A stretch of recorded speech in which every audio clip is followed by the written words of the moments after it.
Welcome back to Fandom on Demand. It's time for another movie break.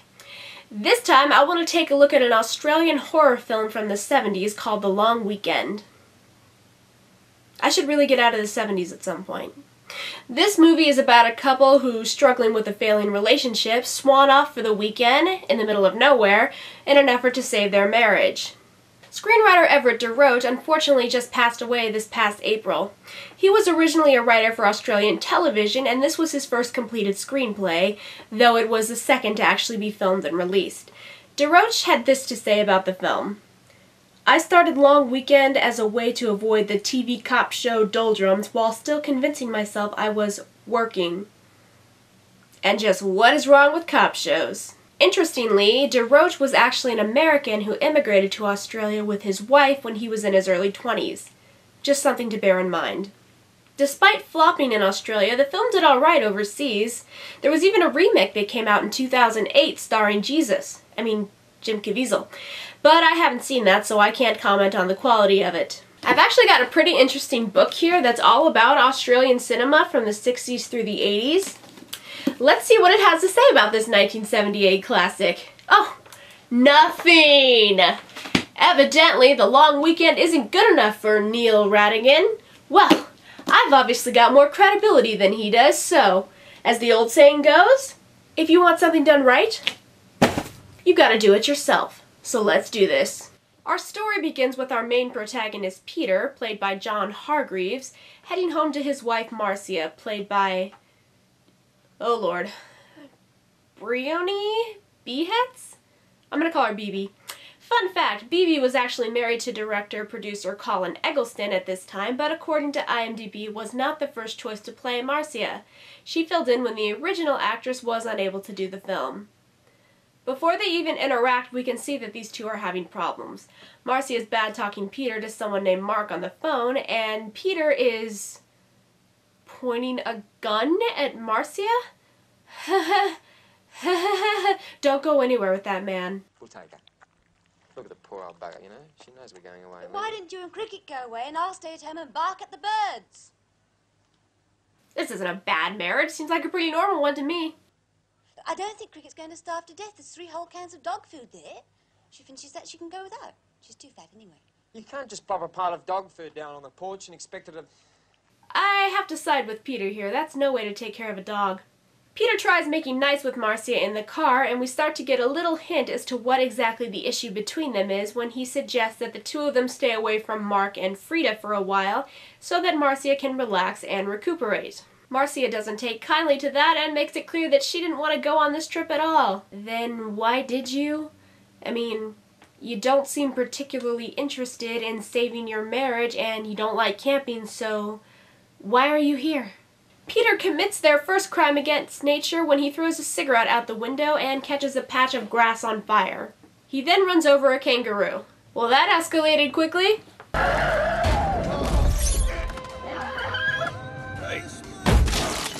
Shit! Flying kangaroo!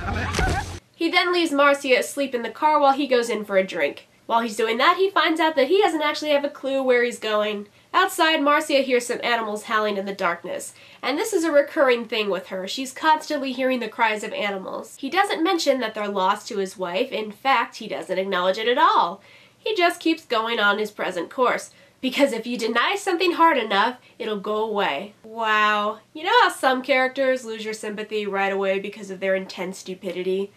Peter's reached that point, and we're only like 10 minutes into this thing. Also, he's too scared of getting wet to change a tire in the rain? Seriously? I ran over a kangaroo tonight. Uh-huh, that's nice, dear. As the pair get further and further off the grid, they start noticing that they're passing the same tree over and over again. That's actually something I quite enjoy. It's a nice, effective way to leave the audience feeling unsettled. De Roche said that that idea was actually the jumping off point for the story as well. Eventually, Peter pulls over and says that they'll spend the night in the car and find the beach in the morning.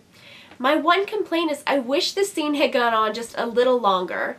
I wish they had passed the tree just one more time to leave the audience even more unsure if they're just going around in circles or if something a little more supernatural is going on. But that might have been too much too soon. It just feels like they had a really good mood going and it abruptly ends. When we next see the pair, they've already found the beach. Apparently that wasn't worth filming. We see a peaceful landscape with various animals doing their Australian thing when they're interrupted by Peter chopping down a tree. What have you been doing to the tree? Chopping it down. Why? Why not? Subtlety, thy name is the long weekend. I guess the fresh air or something is doing them good because not only are they not arguing, but they're actually quite playful and flirty with each other in this scene. I will say that the chemistry between them works, and for this brief moment it kind of makes you hope that they can work it all out. Say uncle. Uncle. Uncle with sugar on top. If you don't get off, I'll piss myself. Oh, no! Bully.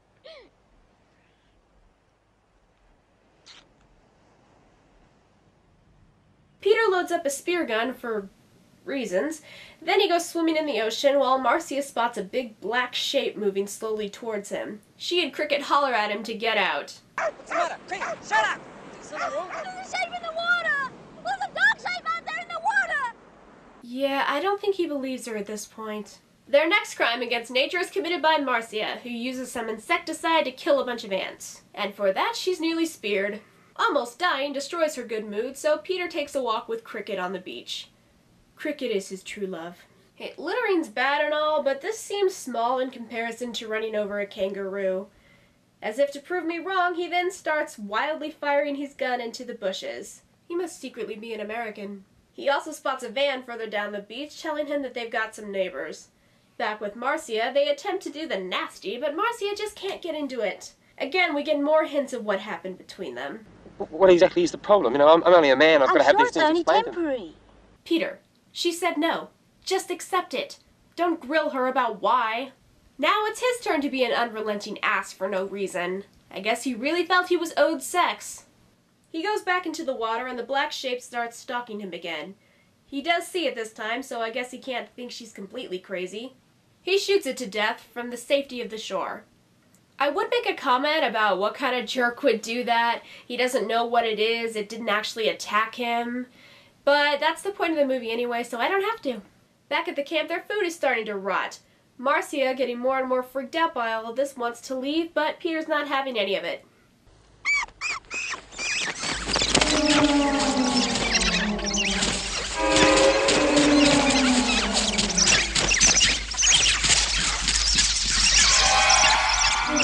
Okay, so I should have mentioned, Marcia's been carrying around this eagle egg for a while now, and that would be Mama Eagle. Once she figures this out, she does the humane thing.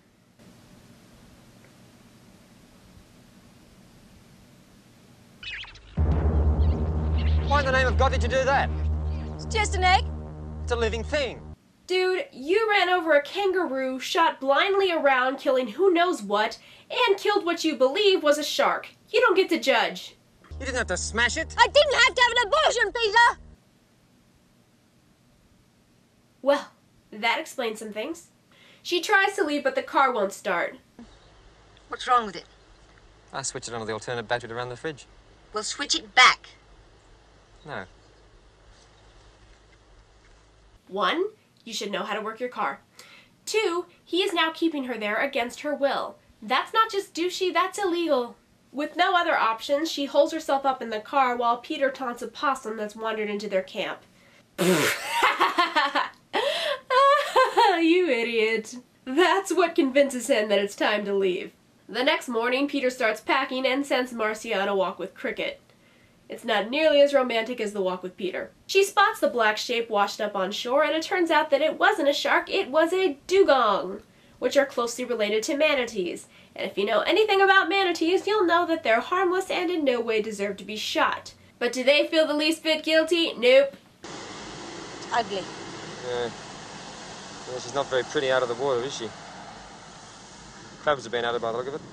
Stinks. No, all they can do is remark about how ugly it is. Peter decides that before they leave, they should stop by the van he spotted earlier to see who's there. For some reason. In a shocking turn of events, Marcia is ticked off about this. Let's recap, shall we? Almost speared, attacked by various animals, rotting food. Just leave, Peter! Not to mention that dingo ate their baby. I mean, you know, probably. You self-indulgent maggot. You drag me to this awful, ugly place and you poke your head out of your $2,000 shell like a tortoise and call it reality. Who do you think you're fooling? Is reality screwing the neighbours and murdering the unborn? You prick. Now we have it all out in the open. Marcia was screwing around with Mark and he knocked her up. Since the baby wasn't Peter's, she had an abortion. Puts her in the wrong, yes? Well, Peter was screwing around with Frida at the same time, so they both suck. And Mark and Frida suck. Everyone sucks. People suck. Sucking sucks. You knew it wasn't mine. So you panicked and you attacked. Just like you attacked that eagle's egg. Now spare me the grotty symbolism. Oh, why stop now, movie? Okay, I get it. The van's gone and Peter wants to have a look around. Why he's so intent on dragging this whole thing out, I don't get. I don't know if he genuinely wants to save his relationship with her or if it's more of a power thing at this point. I'm guessing it's the latter. While he wanders off into the wilderness, Marcia hears the cries of animals again, which leads her eyes to the nearly completely submerged van. At the same time, Peter comes across some old children's toys and a ratty tent. Hey, fella. Hey, don't be like that. Peter, did you learn nothing from your incident with the possum? Finally, Peter starts freaking out. Took him long enough. Marcia begins to walk into the ocean only to be stopped by Peter, who then swims down to the van himself. They head back to finish packing, but Peter stalls yet again when he can't find Cricket. You really do love that dog more than your wife, don't you? Meanwhile, the dugong is slowly making its way up the beach. Peter refuses to leave without Cricket. Under the circumstances, I think you'd better go. He switches off the car again to prevent Marcia from leaving, but she's figured out how to switch it back on and hauls out of there without him. Now stranded, Peter settles in by the fire with his girlfriend, his dog. Want to come in here? Come here with me? Hey? You wouldn't leave me, would you, girl? Hey? You wouldn't leave me. Should have married you instead. I mean, you can't drive away. You don't have thumbs.